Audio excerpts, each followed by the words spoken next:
जनगणमन. ते जनगणमन मागच्या वर्षी जनगणमन लिहिल्याला 100 वर्ष पूर्ण झाली हे कोणाला माहीत आहे? 24 डिसेंबरला मागच्या वर्षी 2011ला जनगणमन लिहिल्याला 100 वर्ष झाली. वंदे मातरम देखील तुम्हाला ठाऊक आहे. वंदे मातरमचा दर्जा या जनगणमनापेक्षा थोडासा वेगळा आहे. त्या स्वातंत्र्य मिळाल्यानंतर ज्यावेळी राष्ट्रगीत कुठलं असावं याच्या संबंधात चर्चा सुरू होत्या, त्यावेळी वंदे मातरम देखील राष्ट्रगीत व्हावं अशा दृष्टिकोनातून काही लोकांनी प्रयत्न केलेले होते आणि शेवटी जनगणमन झालं. जनगणमन कुणी लिहिलेलं आहे? शाबाश. हे वंदे मातरम बंकिमचंद्रचे. Very good. आता ह्या दोन म्हणजे वंदे मातरमला ज्यावेळी जनगणमन राष्ट्रगीत झालं त्यावेळी वंदे मातरमला राष्ट्रीय गीत असं म्हटलं गेलं आणि ते राष्ट्रीय गीताचा दर्जा त्याला दिला गेला. म्हणून आज देखील जनगणमनाबरोबर वंदे मातरम देखील अनेक ठिकाणी वाजवलं जातं, सुरुवात आणि शेवट वगैरे असं काही वंदे मातरमनीच होते. आणि मला सांगायचं आहे असं की गाण्यांच्या इतिहासाच्या संदर्भामध्ये तर अनेक गोष्टी आहेत.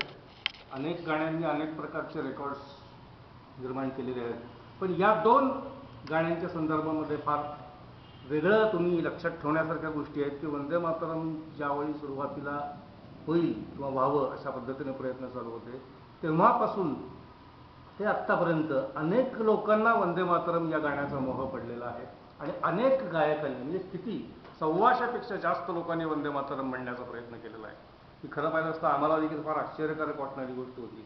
पण जसजशा या रेकॉर्ड सतत पडत गेल्या तसतसं त्यावेळी प्रत्येक गायकांनी वंदे मातरम म्हणण्याचा प्रयत्न केलेला आहे. त्याच्यामध्ये स्वतः रवींद्रनाथ टागोरांच्या पासून ते त्यावेळीचे जे काही ओंकारनाथ ठाकूर वगैरे क्लासिकल होते तेव्हापासून ते अगदी परवापर्यंत वंदे मातरम म्हणलं गेलं. परवापर्यंत म्हणजे कुणी म्हणलं गेलेलं आहे? रहमाननी म्हणलेलं आहे. म्हणजे सर्व लोकांना हा मोह पडलेला आहे आणि जवळजवळ 125-150 लोकांनी वंदे मातरम म्हणलेलं आहे. तीच गोष्ट जनगणमनाची आहे. जनगणमन इतक्या लोकांनी म्हणलं गेलं नाही जरी नसलं तरी देखील अनेक गायकांच्या आवाजात जनगणमन आहे आणि आज आपण जनगणमन ऐकणार आहोतच. याचा काही प्रश्न नाही. जे ऐकणार आहोत ते किती वेगळं आहे हे तुम्ही ऐकल्यानंतर बघताल. पण जनगणमनाची ज्यावेळी संपूर्ण गीत रवींद्रनाथ टागोरांनी लिहिलं त्यावेळी ते खूप मोठं होतं आणि त्याच्यातील फक्त 7 ओळी आपण सुरुवातीला म्हणजे एक कडवं आपण म्हणतो ते देखील तुम्हाला माहिती असेल. तेव्हा जनगणमन हे इतकं मोठं आहे मूळचं, तर त्याच्यातील फक्त 7 ओळी आपण राष्ट्रगीत म्हणून स्वीकारल्या आणि त्यात आपण नेहमी म्हणतो. हा म्हणजे तुम्हाला जर इंटरेस्ट असेल तर माझ्याकडे उपलब्ध आहे. कायम आपण वंदे मातरमच्या संदर्भामध्ये देखील किती लोकांनी म्हणलं वगैरे त्याचे देखील उल्लेख त्याच्यामध्ये आहेतच. आता हा सगळा जो भाग झाला हा सगळा आपल्या माहितीचा आणि मला तुमच्यापर्यंत ज्या गोष्टी पोहोचवण्याच्या होत्या त्याच्या संदर्भात आहे. आम्ही आणखी काही गाणी ऐकणार आहोत. मलापासून मी एक शब्द उच्चारतो आहे क्लासिकल. त्या क्लासिकल संदर्भामध्ये आपल्याला फारशी माहिती नसते. चित्रपट संगीत ऐकायला आहे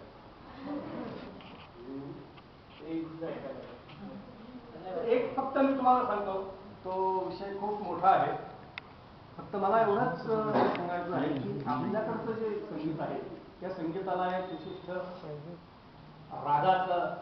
रागाची शिस्त आहे. त्या रागांना वेळेची शिस्त आहे. अशा अनेक गोष्टी आहेत. पण तरी तुम्ही काही वेळा तुमच्या घरातून बुजुर्ग मंडळी म्हणताना वगैरे ऐकलं असेल की गाण्याला शास्त्रीय बैठक असल्याशिवाय चांगलं गाणं होत नाही. आणि ती सिनेसंगीतामध्ये देखील जे गायक पुढे आले त्या सगळ्या लोकांचं देखील तेच म्हणणं आहे. हे नक्की काय आहे शास्त्रीय संगीत म्हणजे त्याचा विचार तुम्ही करा. पण त्या चौकटीत बसवलेली गाणी जास्त आनंद देऊन जातात एवढंच मी सांगतो आणि तिथं आपण पाहूया. आता आपण एक शास्त्रीय संगीताचं गाणं ऐकणार आहोत आणि त्याच्यानंतर जनगणमन देखील ऐकणार आहोत. जनगणमनाच्या संदर्भामध्ये 26 25 जानेवारीला IBN लोकमतवर तो कार्यक्रम जो आहे ते 9 मिनिटाचं रेकॉर्डिंग आपण घेतलेलं आहे. त्याच्यामध्ये रवींद्रनाथ टागोरांच्या आवाजात म्हणलेलं वंदे मातरम जनगणमन आहे. त्याच्यानंतर जनगणमनची इतर गायकांनी किंवा कवींनी शायरांनी काय म्हणलेलं आहे त्याच्या संबंधात एक टोटल 9 मिनिटाचा फक्त तो तुकडा आहे.